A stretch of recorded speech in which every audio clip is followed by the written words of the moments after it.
I'm sure you've wondered some of the same stuff I have about what direction would Kiss have gone had Eric still been around. Would they have taken some of the turns they've taken? Would they be their own parody as they are now?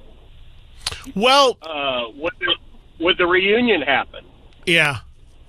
Jay, I think, knowing what I know and having known Eric Carr and certainly being able to call him a friend and somebody that I miss greatly every day still. By the way, it was thank you, Jay, for the call. By the way, it was 26 years ago, I believe 26 years ago the other day, the day after Thanksgiving, that Eric Carr passed away. Same day as Freddie Mercury, which is another guy that may come up in this conversation very quickly, but is another guy you could put in this category. But Eric Carr, just the best guy, and again was a close friend, and I miss him tremendously. And as a huge Kiss fan, I can say this though: I don't think Eric would have had anything to do with whatever decisions Kiss were made, even if he had lived. You got to remember the dynamic here. Eric Carr was a very loved member of Kiss. He was the first replacement member of Kiss, but he did not run Kiss. He did not own Kiss. He didn't have a piece of the band. Just like I said, Lars and James run Metallica. It is no secret that Kiss is owned and run by two people, Gene and Paul.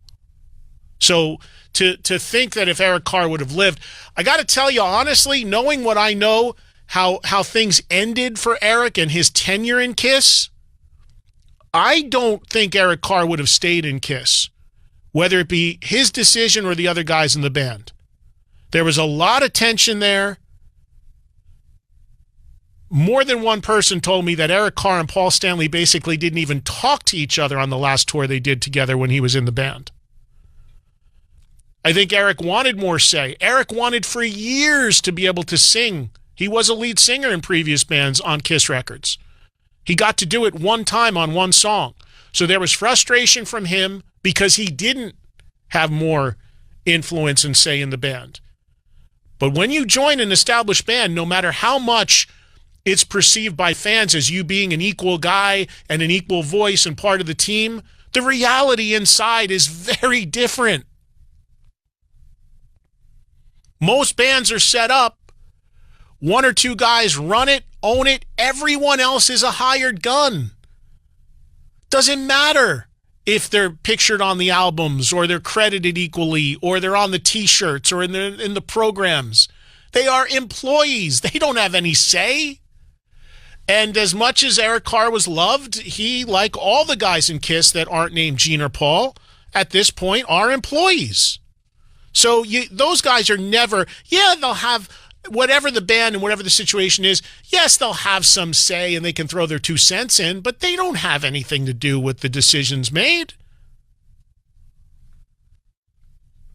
There's very few bands that are full democracies, especially older bands. Newer bands, yeah, because when you come together and you're a new band, all for one, one for all.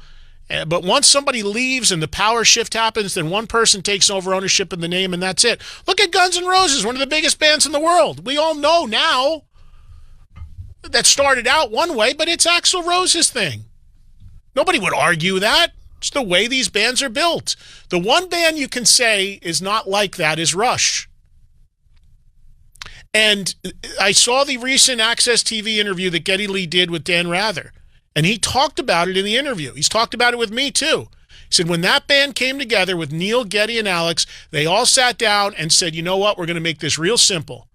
Everybody splits the money this band makes an equal third across the board. Doesn't matter who wrote the song, who had the idea, who becomes the star, who doesn't. We all split a third, a third, a third for life as long as we're together. And it'll alleviate any tension and problems and drama. And guess what? It did. Because for more than 40 years to this very day, whatever Rush is today, it is still Neil, Geddy, and Alex. Geddy's line to me when I asked him about it was, we never let things get heavy. How do they get heavy when everybody's an equal partner? So when you talk about this stuff and you give me names, and talk about how the path may have changed, it's very important to try to figure out how that person sat in the landscape of that band to determine if they could have had a voice to change things. Case of Cliff Burton, maybe a little bit, but it's still James and Lars. In the case of Kiss with Eric Carr, no way. No way. I mean, Eric Carr admitted his first record with Kiss was The Elder. He had no idea what was going on. He's like, this is Kiss. I don't want to do this. Had to do it. It's a hired gun. Had to do it.